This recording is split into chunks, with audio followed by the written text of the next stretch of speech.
What's going on, everybody? KH2 here with the Battle Union Week 4. This week we are going up against King L5, who is Kelly's replacement, which is also a good segue into why there wasn't a TBU battle last week. Last week we took an off week in the TBU. We had 3 coaches drop. We needed 3 coaches to be replaced. 3 of them got replaced. And then we also had a commissioner change in the Battle Union. So Frito has stepped back, and now it is Chaos who is running things, which is kind of weird to think that Chaos is running something orderly. I don't know. Like, it's just play on words, whatever. Anyway, I don't have a team builder this week as well. Couple reasons. First of all, I was incredibly busy this week. Every chance that I've had to sit down and record, has been super late. My dad had to sleep, so I couldn't really do that. And any other time I was busy driving my dad around because things and stuff. Okay. So that's one reason. And the other reason is because there's a good possibility I might face him in the playoffs. I don't want to reveal all of my sets. I can go over them really quickly right now, and also I just really did not feel like recording a team builder after I had played this match, and you're going to see why in a little bit. It's not that big of a spoiler because, well, you're going to see. It was kind of, we'll get into it later. So let's go ahead and go over my team a little bit. We got a Quiver Dance Baton Pass Venomoth. So I can Baton Pass into either of the next 2 things, which are a Life Orb Starmie, which it looks like he didn't really bring anything for, which, to be fair, it's really hard to prep for like a +1 speed, +1 special attack in Spadef Starmie, yeah, whatever. And then we also have a specially defensive Mega Charizard X. Both of them do really well against this team. Next up we have a Natural Gift Ice Substitute Breloom with Mach Punch and Bullet Seed.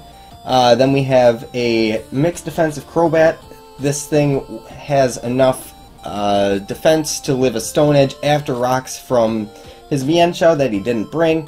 So again, that extra added defense can come into play later on because he did bring something like Salamence, like Sneasel. Either one I can take on somewhat reliably. Next and last, we have the Ferrothorn, max specially defensive with an Akaberry, with Stealth Rocks and Leech Seed and Protect and Gyro Ball. Pretty standard specially defensive Ferrothorn set. So let's just go ahead and hop right into the match. I decided I was just going to lead with Venomoth. I forget how long Kelly left. Okay, so we'll just we'll get right into the match. I decided to lead off with Venomoth. Oh god, he left game sounds on. Alright, so that's going to be a thing. So, I decided, let's turn that down a little bit. That's a little loud in my ears. Things are going really well. Let's turn that down. There we go.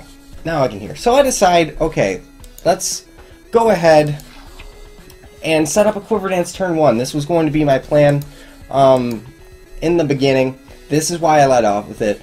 If he led off with something like, say, the Gengar, I can set up a Quiver Dance and proceed to sweep his entire team. Because I can Quiver Dance and I can pass into either Starmie if he is a Scarf Gengar, because I can take 2 Shadow Balls after the race Spadef that I get from Quiver Dance.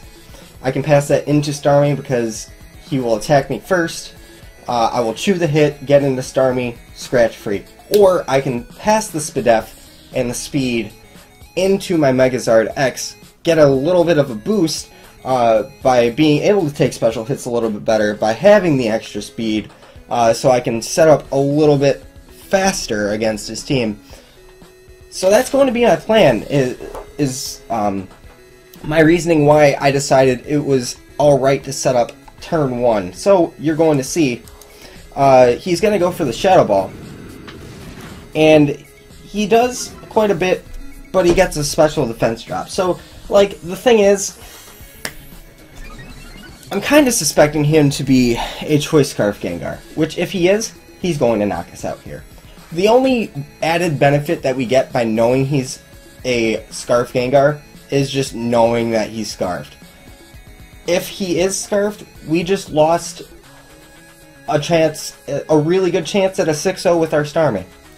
And, well,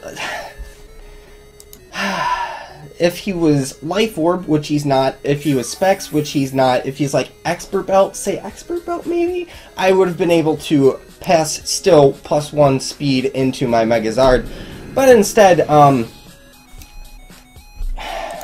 the Spadaf drop cost me a 6-0, potential 6-0 victory. Why do I say this? It's because he had nothing on his team to live a +1 hit from Starmie besides Tapu Fini, at which point I could just recover up on that because it's not doing nearly enough damage to my Starmie. And then I can end up wearing it down. I can potentially 2-hit KO it depending on what kind of spread he is. But no, we lose Venomoth turn 2 because of a 20% chance on turn 1. So we're off to a great start on this video, on this battle. So we're just gonna bring in Ferrothorn because I know it's not gonna do a lot of damage. I'm specially defensive. We know he's Scarf Gengar now, so I'm just gonna go ahead and go for my Stealth Rocks as he goes into his Heatran. So what's going to happen here, I'm going to set up my rocks, and I'm going to pull a switch into my Megazard, expecting him to either go for Stealth Rocks or Fire Move. So I'm going to go into Megazard right here, and he is actually going to Dark Pulse here. So he's going to do quite a bit of damage. We're at 130 health, and I decide here, I saw that he was Balloon Heatran. What I want to do here is I want to Mega Evolve, break the Balloon, because I know I can live any hit this wants to go for. Even if he is modest, max special attack, I know he's not Life Orb, I know he's not E-Belt because I saw the Balloon. The max amount of damage he can do is 126 points of damage. So what I decided to do is Dragon Claw on this turn to break the Balloon and force him out on the next turn with the prospect of EQ so I can roost up, get healthy again, and see what he wants to go into. So that is going to be what we're going to do. He is going to elect to stay in here, probably expecting me to not be a bulky Zard, which I am. We break the Balloon, and the Balloon pops, goes for Earth Power. I know I can live this, except for I forgot the 6% roll where he can just fucking crit us. So that's lost us the game. 5 turns in. We're 5 turns in, and I lost my 2 biggest win cons in this match. Absolutely nothing I can do. Nothing. Why do I even play this game still? I don't understand. Anyway, we're just gonna continue on. I got a game to play, I gotta finish it out. Can't just click the forfeit button. Differential's still a thing, I can potentially save some of that. So what's going to happen here, I'm just gonna go into my Breloom, click Mach Punch as he goes into his Rotom-Mow. Let's get rid of these fucking arrows, please. Thank you. I'm just going to go ahead and sub up, actually, expecting him to switch. So what I'm going to do here is I'm going to Mach Punch, see what he wants to go for. And we actually get to see that he's really physically defensive. And by really physically defensive, I mean he's max physically defensive with max HP. He's going to go for the Foul Play, Breaker Sub. And he has the Rocky Helmet, which is not very ideal. I do have the Natural Gift Ice on this, however, I want to save that for Gengar because it's the only thing I have really to touch Gengar or Salamence on a potential switch. And so what I'm going to do here is I'm going to go into my Ferrothorn, and expecting him to switch out, I'm going to click the button of the Leech Seeds, as he's going to he's going to Volt Switch, I believe, into his Heatran, is what he decides to do. So that's what he's going to do. Yes, he does go into Heatran, and I'm just going to try and stay in here and kind of try to 1v1 this. He's going to be worn down a lot. He doesn't have any recovery on his Heatran, unless he has Rest, in which case I probably can't beat this thing, except for with Mach Punch. So I'm going to get the seeds up, and I'm going to just go ahead and click Protect here, as he's going to get up his rocks. So he got me on that play. It's whatever. he's going to get up his rocks, and I am just going to continually stay in here, just get a little bit more chip damage on the Heatran. So we're just going to try and get very healthy with Ferrothorn once again. I'm going to stay in here. I do have the Akaberry, just to see what he was going to go for, and unfortunately I was half expecting him to switch out here, because if I was going to switch out into anything, it was going to be Starmie, and I didn't want him going for Dark Pulse on me. So I'm just going to protect here, see what he wants to go for. He's going to go for the Dark Pulse this time. And this turn, I am going to switch out into my Crobat, I believe is what I go into. So, there's a lot of after turn effects going on, and yeah, so we're going to go into Crobat. And what's going to happen is we are going to take the Rocks damage, and we are going to take the Dark Pulse. But the thing is, there's another crit! That's awesome! We're gonna have to roost up here, and if he didn't get the crit here, I would have felt free to do whatever I wanted.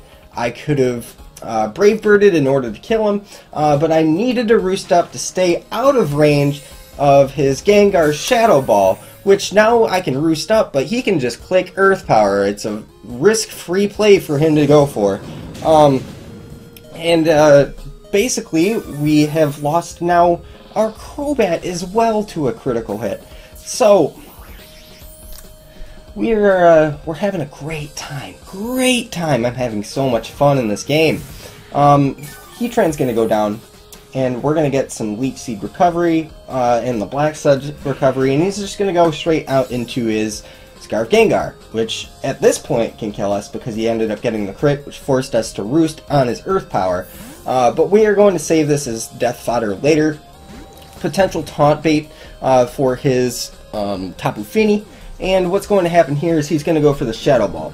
Now right here, I know that he has the Rotom Mow, and I don't have anything to touch his Rotom. So I'm expecting him to go into it. And I know I can still take or use my Ferrothorn to take a Shadow Ball later. So what I'm going to do is I'm going to switch straight into my Starmie. I felt like I needed to make this play, and it ended up working out. I'm just going to stay in here and click Psychic, but then I know 100% that he's going to be forced straight back into his Gengar in order to take out one of my mons, because every time it comes in now, it pretty much gets a free kill, unless I bring in the Ferrothorn straight after. So what's going to happen here is he's just going to click Shadow Ball, and I decide to sack Crobat because I felt like it was the least useful thing on the team still. Breloom still beat everything that isn't Gengar. Crobat, like, he still had rocks up, so there was no point in really saving Crobat anymore. So what's going to happen here is now I'm going to go into my Ferrothorn, and again I'm going to make a fairly more aggressive play, and I'm going to go for the Leech Seed, expecting him to switch out, because there's no way that he's going to sack this off to a Gyro Ball. So he's actually going to go into his Tapu Fini here, and what I want to do is I just want to start wearing this thing down, and I'm going to get up the Leech Seed. I'm going to try and protect. I'm going to Gyro Ball. I think I'm going to Gyro Ball on this next turn because I know he can't really do anything to me. I'm either going to Gyro Ball and then protect, or I'm going to protect first and then Gyro Ball. Either way. God, Ferrothorn, hurry it up, please. He's going to show the Reflect, and this is where I go for the Gyro Ball. So, Gyro Ball is going to be doing very little damage, and I see what he's doing here is he's trying to get in with his Salamence. So what I want to try to do is I want to try and catch that Salamence coming in, so I'm just going to spam Leech Seed. That way I have some little bit of a chance against his Salamence. So what's going to happen is he's going to defog, get rid of the rocks, so it's going to be a little bit harder even still to deal with his Salamence. So we're going to seed him as he is already seeded. He's going to get up some leftovers. We are going to get the leech seed, and I'm just going to continually, as I have said previously, click leech seed so that I can do some semblance of damage to his Salamence. So we do get this right, finally. As he goes into his Salamence, we see that he is not Intimidate, instead he is Moxie. So it's pretty, you know, likely that he's going to sweep us here to end off the game. So what's going to happen is I'm just going to go for the Gyro Ball, expecting him to Dragon Dance. We're going to do a little bit more damage as he gets his speed up, but because of the Reflect, we're not going to be able to do anywhere close to enough damage. So we're going to Gyro Ball, do like 30%, which is good damage. It's a good damage. And I calc it, if he's Jolly max attack, then at +1 I have a 95%. The min roll is 95%. Max roll is like 112%, something like that, with his Fire Fang. So I do have a chance to live this after I get back to full from this Leech Seed. And it would be kind of a stretch in order for me to live this, and based on the way that the match is going, definitely don't expect this this Fire Fang to not kill. So it does kill, of course. The roll was in his favor. Okay, that's fine. Now we're going to bring in Breloom, and I know that I've already lost this game. However, there is a chance that I could have pulled this back. If I expected him to choke here, 100% my play was to go for the Natural Gift Ice, expecting him to save differential, going out into his Gengar. I sat here for 60-70 seconds, like the timer was down to 15-20 seconds, thinking, is he going to choke? Is he going to give up a shot at a 100% win just to save one differential? I'm thinking, why would anybody do that? Why would anybody give up a 100% guaranteed win just for one differential point? Now, because I was thinking this, I just decided, you know what? Let's just lower the differential, make it 3-0. I'll take the loss, because the game was already not going to be in my favor. So what I decided to do is I clicked Mach Punch, and if he switches out, pretty much he choked. He absolutely choked by going into his Gengar. I should have gone with my gut feeling, and if I did, basically it would have saved me at least one differential. Excuse me. At least one differential, and if not, could have won me the game. He risked his 100% chance to win by sacking off his Salamence for one differential, whereas if I had made the more aggressive play expecting him to choke, which I thought had absolutely no reason to happen, by doing that, he forced the game to come down to a 50-50 speed tie between my Starmie and his Sneasel. It literally would have come down to that. If I had not played for differential, this game could have gone completely different. However, he ended up choking, which I had no idea that he would try to do that, and he's just going to pick up 2 kills with Gengar here at the end. So I'm a little peeved that he decided to risk a 100% win when wins are really hard to come by in League format, just for one differential. That's just something that I personally would not do. I'm just blown away. And in the first 5 turns, we basically had no chance to win. I was pretty annoyed with this game, to be honest. That's another reason why there was no team builder this week, is the fact that why should I put in time to go over my team when I didn't have time before the match to record it, why would I spend time after the match had already been done going over all of my sets that I know had no chance of working because I got haxed out anyway? I don't know. I still had a chance to win this game. Because he ended up choking at the end, I didn't take the chance, and I still lost the game, regardless. So I should have... That's one thing that I can take away from this game, at least, is from now on, why do I even play for differential? Just go for the fucking win.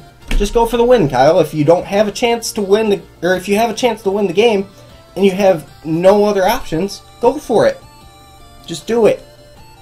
As Shia LaBeouf would say, just do it. Anyway, this game was... I don't know. If you enjoyed, I don't know why you did, but if you did, click that like button. I will see you guys next time.